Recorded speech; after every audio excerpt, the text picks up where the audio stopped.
வணக்கம். தீவு மீனவன். இன்றைக்கி நம்ம எங்கே இருக்கோம் அப்படின்னு பார்த்தீங்கன்னா, பாம்பன் பாலம் பின்னாடி ஓப்பனில் இருப்பாருங்க. கப்பல் கடந்து போவோம். இந்த கப்பல் கடந்து வர காட்சியை தான் உங்களுக்கு காட்ட போகிறேன். வாய்ப்படியுள்ள போவோம். பாம்பன் பாலம் தெற்காசிய கண்டத்திலேயே தமிழகத்தின் தென் கடைக்கோடி, அதாவது உலக வரைபடத்திலே லாஸ்ட் கடைசி எண்டில் இருக்கக்கூடியதான இந்த பாம்பன் பாலமும் ராமேஸ்வரம், தனுஷ்கோடி இந்த 3 ஊருமே சேர்ந்தது தான் இது ஒரு தனித்தீவு. இந்த தனித்தீவை இந்திய வரைபடத்தோடு இணைக்கக்கூடிய, இந்தியாவோடு இணைக்கக்கூடிய ஒரே ஒரு பாலமாக தூணாக இருக்கக்கூடியது தான் இந்த பாம்பன் பாலம். இந்த பாம்பன் பாலத்தை எந்த கப்பலுமே கடந்து சீக்கிரத்தில் போயிட முடியாது. ஒரு கப்பல் கடந்து போகணும் அப்படின்னு சொன்னால் இந்த நடுவில் உள்ள பாம்பன் பாலம் தூக்குனா மட்டும்தான் இங்கே வடக்கே இருந்து தெற்கையும், தெற்கே இருந்து வடக்கையும் கப்பல்கள் கடந்து போக முடியும். அந்த பாலத்தை தூக்குறதா சாமானியம் சீக்கிரம் தூக்கிட முடியாது. அதை தூக்குறதுக்கு நல்ல வலுவான மனிதர்கள் தேவை. இந்த பாருங்கள், ஒரு பக்கத்தில் 4 பேர் எவ்வளவு கடினப்பட்டு அவங்க சுற்றுறாங்க அப்படின்னு சொல்லிப்பட்டு பாருங்கள். இதே மாதிரியே இவங்களுக்கு ஆப்போசிட்டில் அந்த சைடு ஒரு 4 பேர் இருப்பாங்க. இவங்களுக்கு எதிர்புறத்தில் இதே மாதிரியே அந்த பக்கம் 2 4 பேர், அதே மாதிரி மறுபக்கமும் ஒரு 4 பேர். இப்படி ஒரு பக்கத்துக்கு 4 பேர் மொத்தம் 4 பக்கத்துக்கு இதே மாதிரி 4 பேர் வச்சு தூக்குனா மட்டும்தான் இந்த பாம்பன் பாலம் இந்த அளவுக்கு தூக்க முடியும். அதுக்கப்புறம் தான் படகுகள் அழகாக கடந்து செல்ல முடியும். எங்கேருந்து எங்கே வரைக்கும் படகுகள் கடந்து செல்லணும்னு பார்த்தீங்கன்னா, அதாவது இன்றைக்கி போன படகுகள் தூத்துக்குடியிலேருந்து நாகப்பட்டினத்துக்கு, அப்புறம் காக்கிநாடாவில் இருந்து சென்னைக்கு நிறைய படகுகள் கடந்து போச்சு. அந்த கடந்து வர அந்த அழகிய காட்சிகளை தான் இப்போ நீங்கள் பார்க்குறீங்க. இந்த பாம்பன் பாலம் எப்போ திறப்பாங்க அப்படின்னு சொல்லி எல்லாருடைய மனசுலேயும் ஒரு கேள்வி எழலாம். ஏன்னா இந்த அருமையான காட்சியை எல்லாருமே பார்க்கணும் அப்படின்னு சொல்கிற எண்ணம் எல்லாத்துக்குமே இருக்குது. அப்படி எல்லாத்துக்குமே இருக்கிற பட்சத்தில் நமக்கு ஒரு யோகம் தான் சொல்லணும். எப்படின்னா இதை 1 மாதத்துக்கு ஒரு நேரமோ அல்லது 3 மாதத்துக்கு ஒரு நேரமோ அந்த மாதிரி தான் அவங்க திறப்பாங்க. எல்லா நாளும் திறக்க மாட்டாங்க. கப்பல்கள் இதில் கிடக்கும். இப்படி நிறைய கப்பல்கள் நாங்கள் இப்படி வடக்க கடந்து போகணும், தெற்க கடந்து போகணும் அப்படின்னு சொல்லி இருந்தால் இங்கே உள்ள போர்ட் ஆஃபீஸில் அவங்க எழுதி கொடுத்துட்டு அவங்களுடைய கப்பலை இங்கே பத்திரமா பாதுகாப்பாக நங்குரமுட்டு வச்சுக்கிறணும். இங்கே பாதுகாப்பாக நங்குரமுட்டு எடுக்கிறதுக்கு குந்துகால் அப்படிங்கிற இடத்துல ஒரு துறைமுகம் ஒன்று இருக்குது. அந்த துறைமுகத்தில் உங்களுடைய கப்பலை அழகாக சேஃப்டியாக போட்டுக்கிறலாம். அங்கே எல்லா வசதியுமே இருக்குது.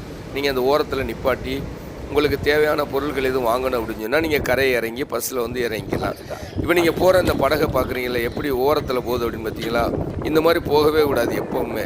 படகு இந்த படகு இந்த பகுதிகளில் பார்த்தீங்கன்னா நீரோட்டம் ரொம்பவே அதிகமாக இருக்கும். ரொம்பவே அதிகமாக இருக்கிறதுனால இங்கே உள்ள லோக்கலில் உள்ள ஒரு மீனவர்களை நீங்கள் கூப்பிட்டுக்கிட்டு போனீங்கன்னா மட்டும்தான் அவங்களுக்கு இந்த நீரோட்டத்தை கரெக்டாக கணிக்க தெரியும். அவங்க இந்த நீரோட்டத்தை கரெக்டாக கணிச்சு என்ன செய்வாங்கன்னா இந்த படகை ஈஸியாக உங்களுக்கு வழிநடத்தி அதை வெளியே எடுத்து கொண்டு வருவாங்க. இப்போ வர்ற படகு பாருங்கள், ரொம்ப ஷார்ப்பாக நேராக வருது பாருங்க, சென்ற வருது பற்றியெல்லாம் இந்த மாதிரி தான் வரணும். அதுபோக அப்படி வராத அளவுக்கு சைடில் வந்தாங்கன்னா அந்த நீரோட்டம் எப்படி ஓடுது அப்படின்னு சொல்லி அந்த தண்ணியை பார்த்தா உங்களுக்கு நல்லாவே தெரியும். சைடில் வந்தால் கண்டிப்பான முறையில் அப்போ ஒரு படகு அந்த ஓரத்தில் வந்துச்சு பார்த்தீங்களா, அந்த மாதிரி ஓரத்தில் வந்துடும். அப்படி ஓரத்தில் வந்தால் கண்டிப்பான முறையில் அந்த பாலத்தில் டேமேஜ் ஆயிரும். பாலத்தில் இடித்தா அவங்களுக்கு ஃபைன் போடுவாங்க. ஏன்னா பொருளுக்கு சேதமாகிறதுல இந்த பாம்பன் பாலத்துக்கு ஏதாட்டு ஒரு சின்ன கிராட்ச் ஆனாலும் சரி அவங்களுக்கு ஃபைன் போட்டுருவாங்க. அதனால் இங்கே வரக்கூடிய யாருமே கப்பலோ அல்லது விசைப்படகோ நாங்கள் கடந்து போகணும் அப்படின்னு பிரியப்பட்டீங்கன்னா இங்கே உள்ள மீனவர்களை இங்கே உள்ள மீனவர்கள் யாருடைய உதவியோடையாட்டும் நீங்கள் இந்த பாம்பன் பாலத்தை கடந்து செல்கிறதுக்கு அப்படி முயற்சி பண்ணுங்கள். இப்போ வர்றது இதை நாங்கள் டக்கு போட்டு அப்படின்னு சொல்லுவோம். இந்த போட்டு எங்கள் ஊர் பகுதிகளில் இந்த ராமேஸ்வரம் தீவுக்குள்ளையில் அது கிடையாது. இது ரொம்பவே ஒரு வலுவான படகு அப்படின்னு சொல்லுவாங்க. வலுவுனா பெரிய பெரிய கப்பல்களை இழுத்துட்டு போகிறதுக்காக இந்த படகை பயன்படுத்துகிறதாக சொல்லுவாங்க. இதனுடைய முழு விவரம் நமக்கு தெரியாது. ஏன்னா எங்கள் ஊரில் இந்த படகு கிடையாது. இப்போ தென்கடல் பகுதியில் கிடக்குது. தென்கடலில் உள்ள இந்த படகுகள் பூரா இப்போ 65 நாள் மீன்பிடி தடைக்காலம் அப்படிங்கிறதுனால எல்லா படகுமே இப்போ கரையை நிறுத்தி வச்சுருக்காங்க. இந்த நிறுத்தி வச்சுருக்கிற இடத்துல இருந்து அந்த படகு இப்போ வரப்போகிற கப்பல் இப்போ இது மூலமாக தான் வரணும். இப்போ அந்த கப்பல் இது மூலமாக வரும்போது நான் இப்போ உங்களுக்கு காட்டுறேன், பார்த்துக்கிறேங்க. இப்படி வரும்போது என்ன செய்வாங்கள்ல, இந்த உள்ள லோக்கலில் உள்ள மீனவர்கள் அனைவருமே அவங்களுடைய படகை வந்து எடுத்து ஓரங்கட்டி விட்டுருவாங்க. ஓரங்கட்டினா அவங்க வர்றவங்களுக்கு எந்த தொந்தரவும் இல்லாத அளவுக்கு அதை ஓரத்தில் ஒதுக்கி வச்சு அந்த வர்ற கப்பலுக்கு எந்த தடையும் இல்லாத அளவுக்கு ஆக்கிடுவாங்க. இப்படிப்பட்ட நேரத்தில் பார்த்திங்கன்னா சுற்றி உள்ள சுற்றுலா பயணிகள் இந்த பாலத்தில் நிறைய பேர் இருப்பாங்க. இன்றைக்கி நிற்கலை. ஏன்னா காவல்துறை அதிகாரிகள் வந்து இப்படி பாம்பன் பாலம் திறக்கனால எல்லோரும் நின்று வேடிக்கை பார்ப்பாங்க. இந்த பாம்பன் பாலம் வந்து வலுவிழந்து போய் இருக்கிறதுனால எல்லாருமே வந்து இதில் வந்து நின்றா எல்லோரும் வாகனத்தையும் நிப்பாட்டினாங்கன்னா பாலத்துக்கு டேமேஜ் ஆகுன்னு சொல்கிறதுனால அவங்க யாரும் நிப்பாட்டாதீங்க அப்படின்னு சொல்லி எல்லாத்தையுமே வந்து அவங்க வழி அனுப்பி விட்டாங்க. ஆனால் நடந்து நீங்கள் வரலாம். உங்களுடைய இதை பஸ்ஸோ காரோ நீங்கள் எதில் வந்தாலும் சரி, உங்களுடைய காரை வந்து அந்த பாலத்தினுடைய அந்த எண்டில் கொண்டு நிப்பாட்டிட்டு நீங்கள் அந்த திண்டு வழியை நீங்கள் நடந்து வந்துக்கிறலாம். நடந்து வந்து இந்த பாம்பன் பாலத்துடைய அழகை ரசிக்கலாம். இப்போ நீங்கள் பார்க்குறது இந்த பாம்பன் பாலம் எதுக்கு இன்றைக்கி தூக்கியிருக்காங்களோ மெயின் கதாநாயகனே இவர் தான். இதை நல்லா பார்த்தீங்கன்னா தெரியும். முன்னாடி ஒரு கருப்பு போட்டு வந்து இழுத்துக்கிட்டு வருது. இதுக்கு அடுத்து கிடக்கிறதுக்கு பேர் வந்து பார்ஜர் அப்படின்னு சொல்லி சொல்லுவாங்க. அதாவது சரக்கு கையாளக்கூடிய பார்ஜர் அப்படின்னு சொல்லுவாங்க. அதில் வந்து நிறைய சரக்குகளை பல டன்னு கணக்கில் உள்ள சரக்குகளை வந்து இடம்பெயர்றதுக்காக இந்த பார்ஜரை வந்து பயன்படுத்துவாங்க. அந்த பார்ஜரில் வந்து இன்ஜின் இருக்காது. இன்ஜினோ அப்புறம் துடுப்பு எதுவுமே அதில் இருக்காது. இந்த மாதிரி இப்போ இந்த மாதிரி படகுகள் வச்சு தான் அந்த பார்ஜரை வந்து இழுத்துட்டு வருவாங்க. அப்படின்னு சொல்லும்போது இந்த பார்ஜரை வந்து அந்த பாம்பன் பாலத்தை கடக்கணும் அப்படின்னு சொன்னால் அதில் இன்ஜின் இல்லாததுனால அதுக்கு பதிலாக ஒரு துணைக்கு வந்து ஒரு படகு வேணும் அப்படின்னு சொன்னால் இந்த மாதிரி படகு வச்சு தான் இழுத்துட்டு வரணும். பின்னாடி ஏன் சரி இந்த படகு தான் இழுத்துட்டு வருது, பின்னாடி ஏன் 2 படகு வருதுன்னே அப்போ வருது தம்பி அப்படின்னு சொல்லி நீங்கள் கேட்டீங்கன்னா, பின்னாடி உள்ள அந்த 2 படகுமே வந்து லோக்கலில் உள்ள இங்கே பாம்பனில் உள்ள விசைப்படகு. இவங்களுக்கு வந்து இந்த நீரோட்டத்தை வந்து ரொம்பவே அக்யூரேட்டாக கணிப்பாக சூப்பராக அழகாக கணிப்பாங்க. இது வந்து வெளியூர்லேருந்து வர்றவங்க இந்த இழுத்துட்டு வர்றாங்க பாருங்க. இந்த கப்பல் வந்து நேரம் வராமல் இப்போ எங்கே வருதுன்னு பாருங்கள். இந்த பாலத்தில் இடிக்கிற மாதிரியே வந்து எப்படி வருதுன்னு பார்த்தீங்களா, அப்படியே அந்த ஓரத்தில் வந்துக்கிட்டு இருக்கப்ப இவ்வளோ ஸ்பீடில் வந்து அந்த பாலத்தில் இடிச்சிடக்கூடாதுன்னு எல்லாருமே நினைப்போம். பார்த்துக்கிறங்க எப்படி வருது அப்படின்னு மட்டும் கொஞ்சம் நல்லா பாருங்கள்.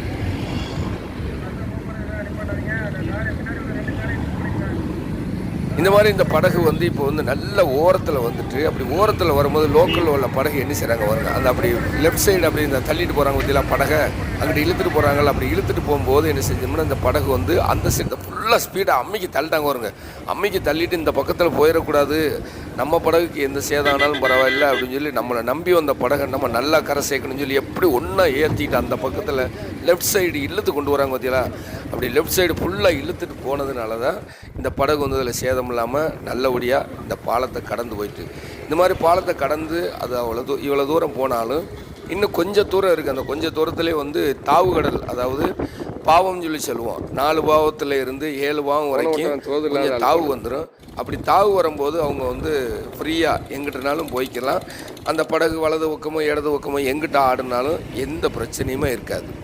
இப்போ நீங்கள் பார்க்குறது வந்து வடகடலில் இருந்து தென்கடல் நோக்கி வரக்கூடிய 2 விசைப்படகு வர்றது தான் பார்க்குறீங்க. இப்போ இதுவே 2மே வந்து அவ்வளவுமே பெரிய படகு அப்படின்னு சொல்கிறதுன்னா, இதெல்லாம் வந்து தங்களுக்கு போய் ஒரு மாதக்கணக்கில் ஆழ்கடலில் போய் ஆழமே கண்டுபிடிக்க முடியாத அளவுக்கு உள்ள ஒரு ஆழ்கடலில் போய் வந்து மீன் பிடிக்கக்கூடிய இது வந்து ஆழ்கடல் விசைப்படகு அப்படின்னு சொல்லி சொல்லுவோம். அந்த ஆழ்கடல் விசைப்படகு எப்படி வருது பாருங்க, நடு அப்படி கரெக்டாக நேக்க வருதா, அதைத்தான் நாங்கள் ஆத்துவான்னு சொல்லுவோம். இந்த முகத்துவாரம், இந்த ஆத்துவாயில் தான் ஆழம் வந்து கடுமையான ஆழம் இருக்குது. இந்த ஆழத்தில் கரெக்டாக வந்து அவங்க வந்து கொண்டுக்கிட்டு வரணும். அவங்க எவ்வளவு துல்லியமாக கரெக்டாக கொண்டுக்கிட்டு வர்றாங்க அப்படின்னு சொல்லி பாருங்கள். அடுத்த படகுமே அதோடு சேர்ந்தது தான். இப்படி வந்து நிறைய படகுகள் வந்து வடக்கிருந்து தெற்கையும் தெற்கிருந்து வடக்கையும் கடந்து போன இந்த அழகிய காட்சியை தான் இப்போ நான் உங்களுக்கு வந்து வீடியோவை எடுத்து நான் போட்டுட்டு வரேன். 2 வருதுண்ணே. அதுக்கெல்லாம் இந்த போட்டு தான் இந்த போட்டத்தை போஸ்ட் கார்டுக்கு இங்கே தாண்டி வேணால் போகலாம். இந்த படகுல வந்து எப்போவுமே எல்லாருமே இருக்கிறவங்க என்ன செய்வாங்கன்னா, வெளியூர்கள்லேருந்து வர்றதுனால அந்த பாலத்தை கடந்து போகும்போது அவங்க நின்றுக்கிட்டு அங்கேருந்து உள்ளேருந்து வீடியோ எடுத்து அவங்க செல்ஃபி எடுத்து அவங்க எடுத்துகிட்டு போவாங்க. ஏன்னா அவங்களுக்கு ஆசை இன்னுமே வந்து சரியாக. இப்போ இந்த பாலத்தில் நின்று நம்ம வந்து வீடியோ எடுத்துக்கிட்டு இருக்கும்போது ஒரு சூப்பரான காட்சியை நல்லா தெரியும். அந்த சைடு அந்த பாருங்கள், தூரத்தில் கடல் மேலே வந்து மழை விழுந்துச்சு அப்படின்னா எப்படி மழை விழுறதை எப்படி கண்டுபிடிப்பேன்னு பாருங்கள். அந்த பாருங்கள், அந்த சைடு அந்த கடலுக்குள்ளே இப்போ நல்லா ஜூம் பண்ணுறேன் அந்த பாருங்க எவ்வளவு அந்த இடத்துல அந்த மழை பெய்யுதா ஃபுல்லாக இருளம் கட்டிட்டு அது ஊரா ஃபுல்லாக மழை அடித்து வெளுத்து வாங்கிக்கிட்டு வருது. நான் நிற்கிற பகுதியில் வந்து மழை கிடையாது, மழை இல்லாமல் இருக்கு. ஆனால் இருளம் கட்டிக்கிட்டு வந்துச்சு, மழை அடித்து கடல் மேலே ஊற்றுச்சு அப்படின்னா அதை நம்ம வந்து கண் கூட நல்லா பார்க்கலாம். அந்த தூரத்தில் அடிக்குது வரையா மழை அப்படின்னு சொல்லி நம்ம கரையை வந்து அதை பார்க்க முடியாது. இப்போ அந்த எல்லா படகுமே வந்து கரையை வந்துட்டு இப்போ வந்து கரைப்புறத்துலேருந்து இப்போ நான் உங்களுக்கு காட்டுறேன். இது வந்து பாம்பன் கலங்கரை விளக்கம் லைட் ஹவுஸு, அதில் உள்ள நாட்டு படகு எல்லாமே இந்த கரையை கிடக்கிற அந்த காட்சியை தான் இப்போ நீங்கள் பார்க்குறீங்க. இதில் இருந்து இப்போ நம்ம இழுத்துட்டு வந்த படகு வந்து அந்த பெரிய பார்ஜர் வந்துச்சு பற்றியெல்லாம், அந்த பார்ஜர் வந்து அந்த பாலத்தை கடந்து எங்கே வந்து கிடக்கு அப்படின்னு சொல்லி பாருங்கள். அவங்க வந்து என்ன சொல்லுவாங்கன்னா பாலத்தை கடந்தோடனே வந்து அப்படியே போகிறவங்களும் போவாங்க, ஒரு சிலவங்க அந்த சைடு போட்டு. இப்போ நான் அந்த ஜூம் பண்ணி காட்டுறேன் பாருங்கள், நல்லா அந்த கிடக்கு பாருங்க, அதுதான் அந்த பார்ஜர். இப்போ நம்ம பார்த்தோம்ல நடுப்பாலத்தில் கடந்து வந்துச்சு அந்த பார்ஜர் வந்து இதுதான் இந்த கிடக்கு, இந்த கிடக்கு பற்றியெல்லாம் இதுதான் அந்த பார்ஜர். இதை இந்த இடத்துல நங்குரம் போட்டுட்டு என்ன செய்வாங்கன்னா கரையை வந்து அவங்க அடுத்து, ஏன்னா இன்னுமே வந்து 2 நாளோ 3 நாளோ ஆகும் அவங்க போய் சேரக்கூடிய துறைமுகத்துக்கு. அதனால் அதுக்கு தேவையான அரிசி சாப்பாடு சமையலுக்கு உண்டான சாப்பாடு எல்லாமே என்ன செய்வாங்கன்னா இந்த இடத்துல படகை போட்டுட்டு வந்து அவங்க கடையில் வந்து பர்ச்சேஸ் பண்ணிவிட்டு அதுக்கப்புறம் தான் வந்து அவங்களுடைய படகை வந்து எடுத்துகிட்டு கிளம்புவாங்க. இப்போ நம்ம அந்த படகை காட்டினா அதுக்கடுத்து வந்து அதை இழுத்துட்டு போகிற டக்கு படகு ஒன்று காட்டுறேன் பாருங்கள். டக்கு போட்டு அப்படின்னு சொன்னல அந்த டக்கு போட்டு இருந்தா இருக்கு பாருங்க. இப்போ நான் ஜூம் பண்ணி காட்டுறேன், இதுதான் அந்த டக்கு போட்டு இழுத்துட்டு வந்துச்சு பற்றியெல்லாம் அதேமாதிரி உள்ள டக்கு போட்டு. ஆனால் இது வந்து சிகப்பு போட்டு, இது வந்து இப்போ வடக்க இருந்து தெற்க நோக்கி அது போகிறதுக்காக காத்துருக்கு அந்த பட்டு அந்த போட்டு. இப்போ அது வந்து அந்த சைடு கடந்து போயிடும். இப்போ ஒட்டுமொத்த பாம்பன் பாலத்தினுடைய அழகையுமே இந்த இப்படி இந்த மழை டைங்களில் பார்த்தோம்னு சொன்னால் பார்க்குறதுக்கு ரொம்பவே சூப்பராக இருக்குது. அப்படியே மழை மேகமூட்டத்தோட பாருங்கள், பார்க்குறதுக்கு எவ்வளோ அழகாக இருக்குது அப்படின்னு சொல்லி பாருங்கள். மேகமூட்டம் அப்படியே பாலத்து மேலே அப்படி சூழ்ந்த மாணிக்கே இருக்குது. ஆனால் கரெக்டாக வந்து அங்கேருந்து கீழே இறங்கினதுக்கப்புறம் நடு பாலத்திலே இப்போ பாலத்து மேலே மழை பெஞ்சிக்கிட்டு இருக்கு பாருங்க. இதைத்தான் நாங்கள் கடல்லேருந்து கரெக்டாக கணிப்போம். அவ்வளோ தூரத்தில் மழை பெய்யுது, இந்த ஊரில் மழை பெய்யுது, இந்த வடக்க பெய்யுது, தெற்க பெய்யுது அப்படின்னு சொல்கிறத கரெக்டாக இந்த மாதிரி பார்த்து தான் நாங்கள் கண்டுபிடிப்போம். எல்லாம் சரிதாண்டா தம்பி, இந்த இடத்துக்கு வந்து இவ்வளவு அழகாக இவ்வளவு பிரம்மாண்டமாக சொல்கிறீங்க, அப்போ இந்த இடத்துக்கு நாங்கள் எப்படிடா வந்து பார்க்கணும் அப்படின்னு சொல்லி நீங்கள் கேட்டீங்கன்னா இந்த இருக்குது பாருங்க. இதுதான் வந்து சுற்றுலா படகு. சுற்றுலா படகு வந்து லோக்கலில் யாரும் எந்த படகுலையுமே நீங்கள் ஏறி போகக்கூடாது, அது போகிறது சட்டப்படி தவறு. அதுக்குன்னு ஒரு படகு இருக்குது, இந்த பாருங்க இந்த படகு. இந்த படகுல வந்து உங்களை வந்து ஏற்றிட்டு போவாங்க. ஏற்றிட்டு போகிறதுக்கு ஒரு ஆளுக்கு வந்து கம்மியான சார்ஜ் தான் இங்கே வாங்குவாங்க. 150 ரூபாய் 200 300 தான் சொன்னாங்க. அந்த மாதிரி நீங்கள் கம்மியான பட்ஜெட்லேயே வந்து இந்த மாதிரி படகுல உங்களை வந்து ஃபாரஸ்ட்லேருந்தே இதுக்குன்னு வச்சுருக்காங்க படகு சூப்பராக ரொம்பவே அட்டாசமாக இருக்குது. அந்த படகுல நீங்கள் ஏறி உட்காந்து அவங்களே வந்து இந்த இயற்கை சைடு சீனை பூரா வந்து அவங்க உங்களுக்கு சுற்றி காட்டுவாங்க. ஏன்னா இந்த படகு வந்து படகுல வந்து ரொம்பவே சேஃப்டியாக எல்லாத்துக்குமே லைஃப் ஜாக்கெட்லேருந்து எல்லாமே கொடுத்துருப்பாங்க. இதில் நீங்கள் போகிறது வந்து ரொம்ப வந்து உங்களுக்கு பாதுகாப்பாக இருக்கும். இந்த மாதிரி படகுல நீங்கள் வந்தீங்கன்னா இப்படி எல்லா இடத்தையுமே வந்து உங்களுக்கு பாலத்தை சுற்றி காட்டுவாங்க. அப்படி சுற்றி காட்டும் போது இப்படி இந்த பக்கத்தில் படகுகளுக்கு உள்ள ஊடியெலாம் வந்து அந்த போட்டை ஓட்டி காட்டுவாங்க உங்களுக்கு. அதுக்கப்புறம் தீவுகள் வந்து தூரமாக இருக்கும், அந்த தீவுகளை வந்து தூரத்துலேருந்து காட்டுவாங்க. ஆனால் தீவுக்குள்ளே வந்து உங்களுக்கு போட்டை விட மாட்டாங்க. என்ன காரணம் சொன்னால் தீவுக்குள்ளே போய் நீங்கள் பார்க்கணுன்னா அதுக்கு தனியாக போட்டிருக்கு, அந்த போட்டில் நீங்கள் போகலாம். அது வந்து இன்னொரு நாள் நான் உங்களுக்கு போடுறேன். இப்படி இந்த இடத்துல நீங்கள் சைடு சீனை சுற்றி பார்க்கலாம். அப்படி சுற்றி பார்க்கும்போது உங்களுக்குன்னு ஒரு யோகம் இருந்தால் மட்டும்தான் இந்த மாதிரி கப்பல் வரும்போது நீங்கள் அந்த பாம்பன் பாலம் எல்லா டைமும் தூக்க மாட்டாங்கன்னு சொன்னேன்ல, அப்படி தூக்கியிருந்தாங்கன்னா அந்த டைமாவது நீங்கள் வந்துருந்தீங்க அப்படின்னு சொன்னால் உங்களுக்கு வந்து நீங்கள் தான் யோகக்கார ஆளுன்னு சொல்லி நம்ம நினச்சிக்கிற வேண்டியதான். இப்படி பாலம் தூக்கும் போது அழகாக கப்பல் கடந்து வர காட்சியை நீங்கள் பார்க்கலாம், நின்று படம் பிடிக்கலாம். பார்க்குறதுக்கு அவ்வளவு ரொம்ப ரொம்ப சூப்பராக இருக்கும், அட்டாசமாக இருக்கும். என்ன மக்கா இவ்வளோ நேரம் கடைசி வரைக்கும் வீடியோ பார்த்த அனைத்து நண்பர்களுக்கும் நன்றி. மற்றும் ஒரு இனிமையான அருமையான சூப்பரான வித்தியாசமான விறுவிறுப்பான வீடியோவோடு உங்களை சந்திக்கிறேன். நன்றி, வணக்கம்.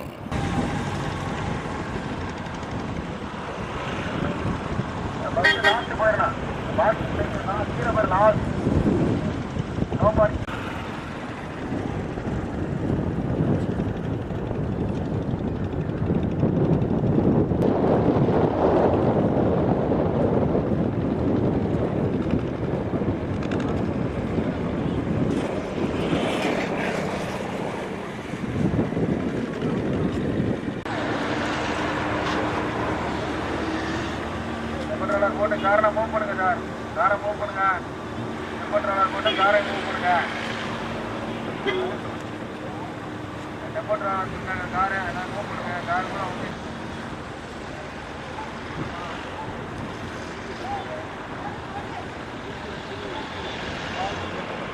பஸ்ஸை மூவ் பண்ணுங்க சார். நிப்பாட்டாதீங்க. அந்த காரை பின்னாடி உள்ள 2 காரையும் மூவ் பண்ணிருங்க. காரை மூவ் பண்ணிருங்க. டெம்போ டிராவலர் மூவ் பண்ணுங்க. டெம்போ டிராவலரை மூவ் பண்ணுங்க சார். நிப்பாட்டாதீங்க.